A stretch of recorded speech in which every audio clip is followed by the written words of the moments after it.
Hello, everybody. It's your friendly digital technology librarian, Christy here. We've reached another Friday, so of course, I have another Film Rec Friday ready for everybody out there.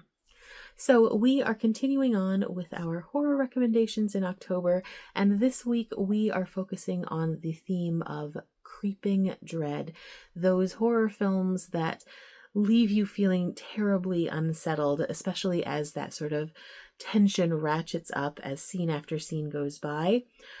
This is one of my favorite kinds of horror movies. I really just love that sort of high tension, creeping dread feeling that builds and builds and builds. And these are usually the stories that for me resonate the longest after I finished watching them. The ones that I periodically will think about for days, weeks, whatever at post movie. And they're just the ones that I think have a real lasting impact as far as the genre goes. And today I have two of those that I think will speak to people whether or not they like this kind of horror or if they just like horror in general. I also feel like these are the kind of horror movies that people who are not big scary movie fans can enjoy. People who like suspense, mystery, things like that, I feel can also really get into the vibe with these films. So hopefully these two titles will be a good jumping off place for those who are kind of interested in the genre but maybe aren't super familiar with it. As always, these films are available to you entirely for free with the use of your Milan-Berlin library card. So without any further ado, let's get to the recs. Okay, my first recommendation is an oldie but a goodie. It's available via Canopy, and that is 1973's The Wicker Man.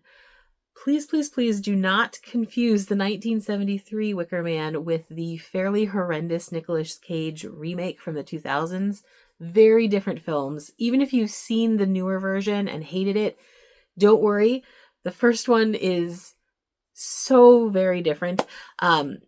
So in The Wicker Man, we are following this very devout religious sergeant named Howie as he investigates the disappearance of a young woman named Rowan, a young girl named Rowan.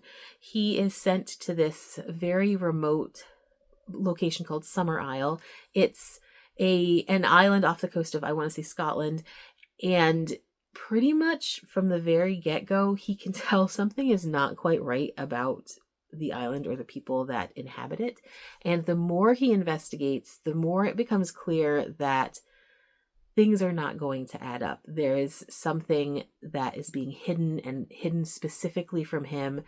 And it's quite a widespread like conspiracy or crime. And we are unraveling things as he is. The inhabitants of this Summer Isle are all part of this very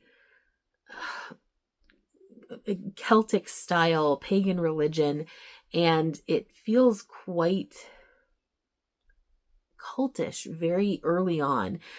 You can sense that is hugely part of what has caused Rowan to disappear, but you don't know who exactly is behind it, how many people are behind it, and what has actually occurred. And I think that they do a really good job of keeping you unable to make an educated deduction as to how this all ends, at least within specifics.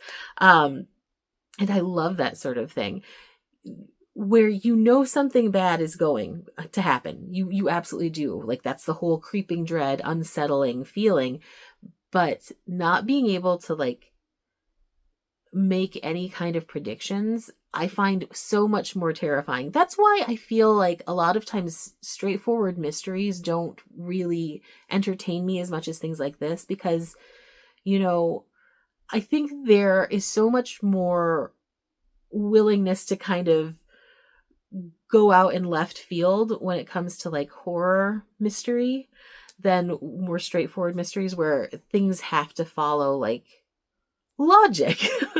I do, while I appreciate that, I really love that things can just be like crazy within the horror sort of mysterious genre, and this definitely goes that route.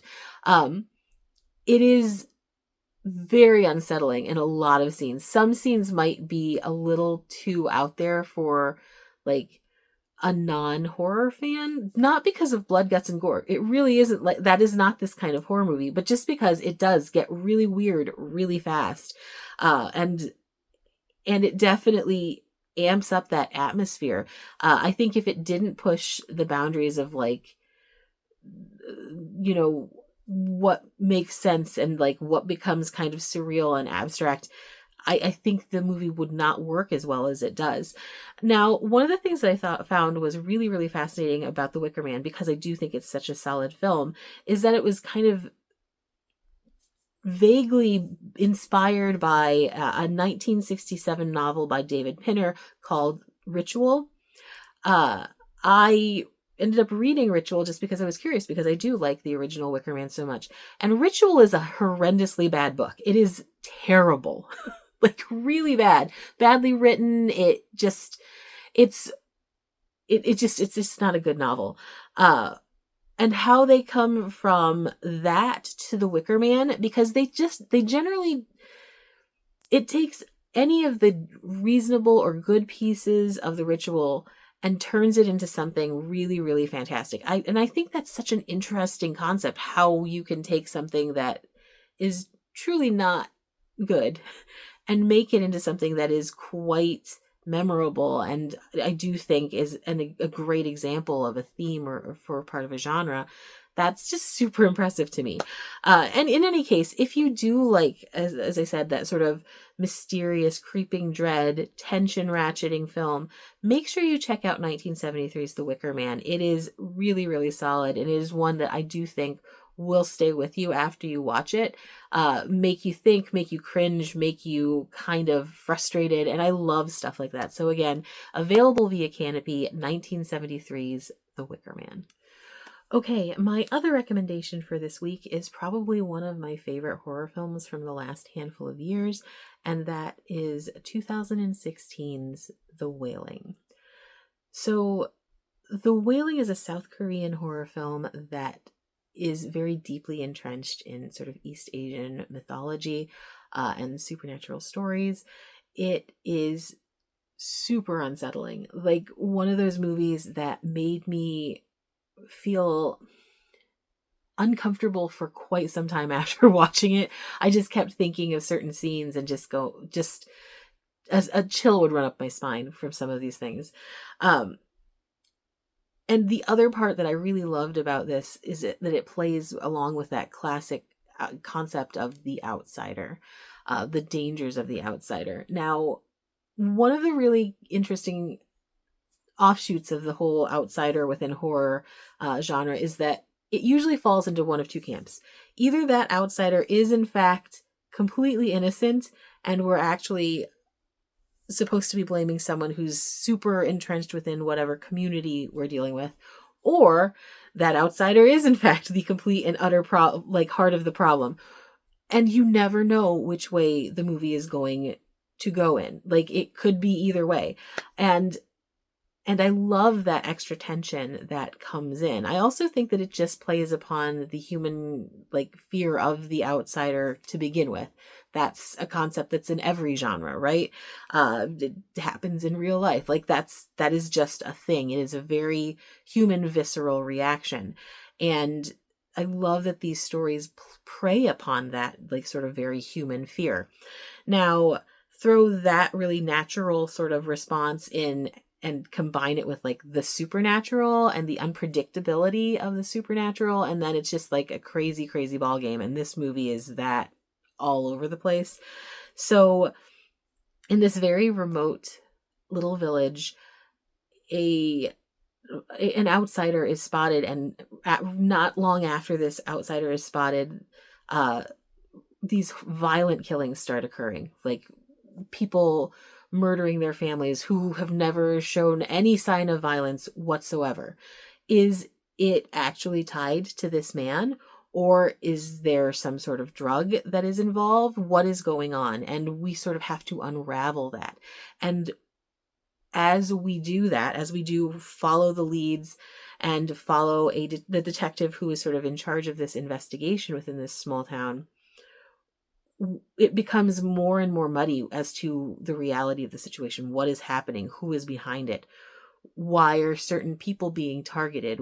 What is really at the heart of these killings? And to be honest, even after watching it, the whole vibe of this movie is just, the more you uncover, the more confusing it gets, in the best of ways. Like, there's always a new piece of the puzzle to be found, and it just gets more, the muddies get more and more watered. And at the same time, all of this mystery that you're trying to unravel, there is a very, very heavy sense of dread throughout. Like, it is absolutely clear from the first scenes that this is going to be one of those movies that has a whole lot going on, and it's going to make you feel it the entire time.